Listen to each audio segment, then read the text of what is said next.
Йоу, математика сүйер қауым, математиканы стрессіз, с нуля миыңа құйып беретін Бекзат ағайын байланыста менің YouTube каналыма қош келдің. Бүгін тригонометрияда келуі мүмкін өте күрделі бір теңдеулердің бірін бірге шығарып көреміз. Видеоны бастамастан бұрын бірақ келісіп алайық. Арнаға жазыл, колокольчикті бас, және де осы видеоға лайк, комментарий жазуды ұмытпағайсың. Кеттік па? Кеттік. Берілген мынандай бір өте ұзын есеп бар екен, аргументінің өзі қорқынышты, бір жағында синустың квадраты, бір жағында косинустың квадраты екен, алдындағы коэффициенттер де әртүрлі, және де мына бір жерде екеуінің даже көбейтіндісі тұр екен. Өте түсініксіз, не істеуіміз керек екенін біз білмейміз. Бірінші мен сіздерге ұсыныс айтар едім. Мынаның барлығының аргументтері қорқынышты болғанымен бір-біріне тең. Сондықтан қазір біздің көп жұмысымызды жеңілдету үшін мен тура осы жердегі аргументін бір какой-то бір т-ға теңестірейін, немесе альфаға теңестірейін. Альфаға теңестірсек, біз көзімізге үйреншікті болатын шығар, альфа дейін. Сол кезде бізде мына бір өрнек синус квадрат альфа қосылған 2 косинус квадрат альфа минус 3 синус альфа көбейтілген косинус альфа минус 1 тең болады 0-ге деген шығады екен. Окей, хорошо. Енді біз негізгі тригонометриялық теңдіктерді пайдаланамыз, коэффициенттерін жақсылап қарап аламыз. Мен мынаны бүйтсем, мынаны 2 синус квадрат альфа қосылған синус квадрат альфа десем, өйткені 2-ге 1-ді қоссаң 3 бола ма? 3 болады. Одан кейін 2 косинус квадрат альфаны мен косинус квадрат альфа плюс косинус квадрат альфа десем, менің басымды ешкім шауып алмайтын шығар енді. Мына жақта 2 синус альфа косинус альфа минус 1 тең болады екен 0. Мына жағы көрінбей қалды. Окей. Енді біз білеміз, егер бұрыштары тең болса, онда синустың және де косинустың квадраттарын қосындысы 1-ге тең болады. Демек, мынау өрнектің барлығы бізде 1-ге тең. Ал ол не деген сөз? Значит, мынау 1 болса, 1-ден 1-ді азайтсаң 0 болады. Тамаша. Значит, мынаяқтағы бос тұрған мүшеден біз құтылдық. Не қалды? Соны жазуға маған рұқсат беріңіздер. Синус квадрат альфа, мына бір жердегі мынаны ортасына жаза салайын. Для красоты косинус альфа және де плюс косинус квадрат альфа тең болады екен 0-ге. Енді мұның шығарудың өте көп жолдары бар.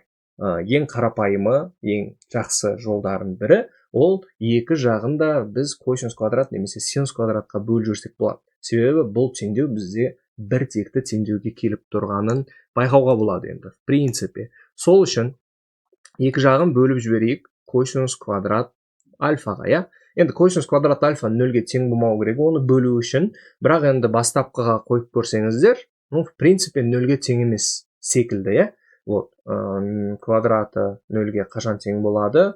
Так, пи бөлінген 2-де и так далее. Орындарына қойып тексерсеңіздер, общем, тең болмайды. Жарайды.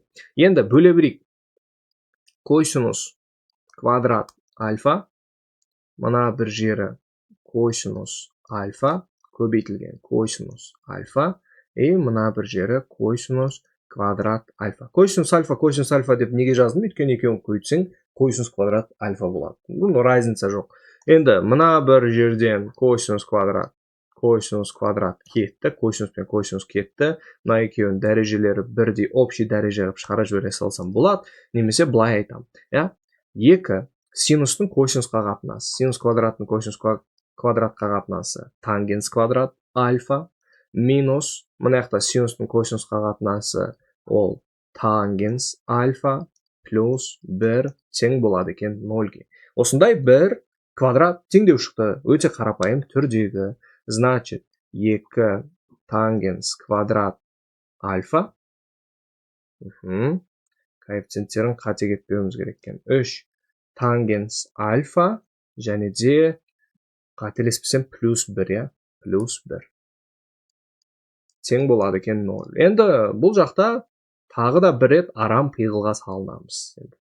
Оқушыларымызбен арасында бұндай жаңа айнымалы енгізуді арам пиғыл деп атаймыз біз. Соны түсінбей қалмаңдар. 2 t квадрат минус 3 t болады. Тангенсті енді t десем, значит, t квадрат болады. Мынау t болады екен, плюс 1.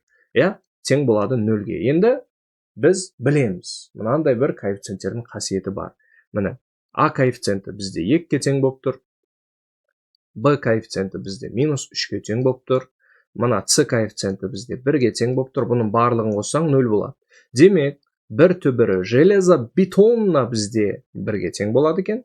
Екінші түбірі бізде c коэффициентінің мына коэффициентке қатынасына тең болады екен. Получается, бізде осындай четкий екі түбір шығады екен.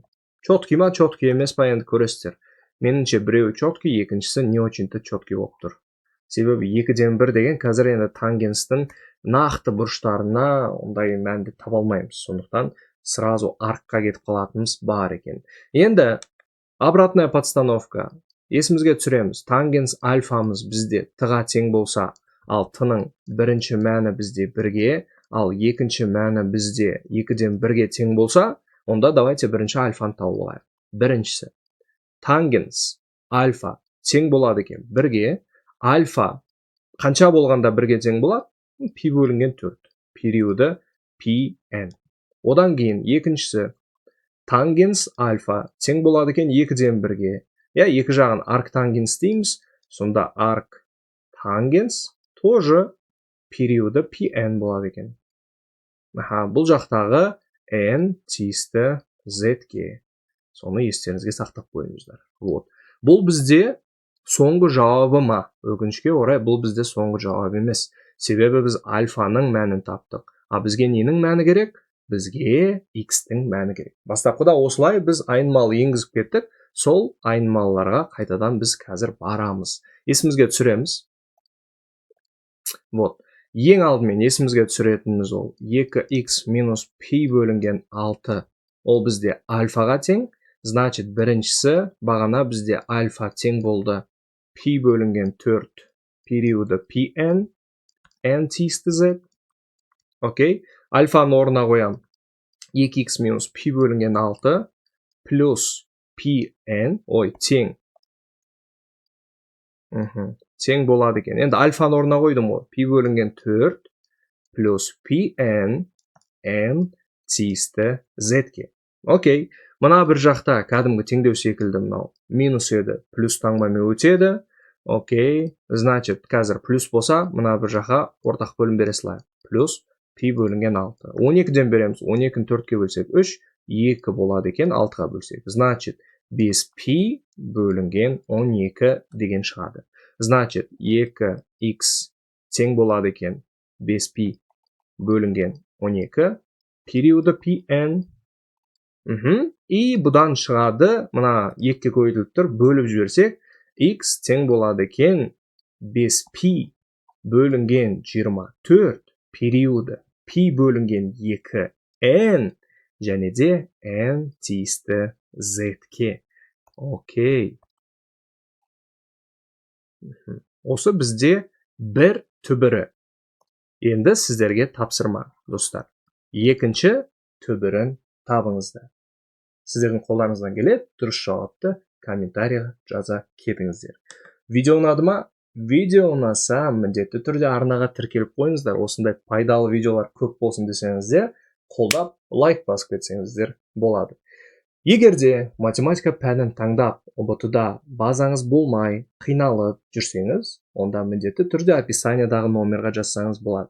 Мен сізді өзімнің курсымда күтемін. Біз өзіміздің курсымызда математиканы 0-ден бастап үйретеміз. Анау қосу, азайту, ортақ бөлім беру деген сынды тақырыптардан. Сондықтан сіз міндетті түрде прогресс көрсетесіз. Бірге дайындалғыңыз келсе, YouTube-тан келдім деп жазыңыз, сізге 30% жеңілдік береді. Сіздермен болған бекзат ағайларыңыз келесі көріскенше сау және де файтинг.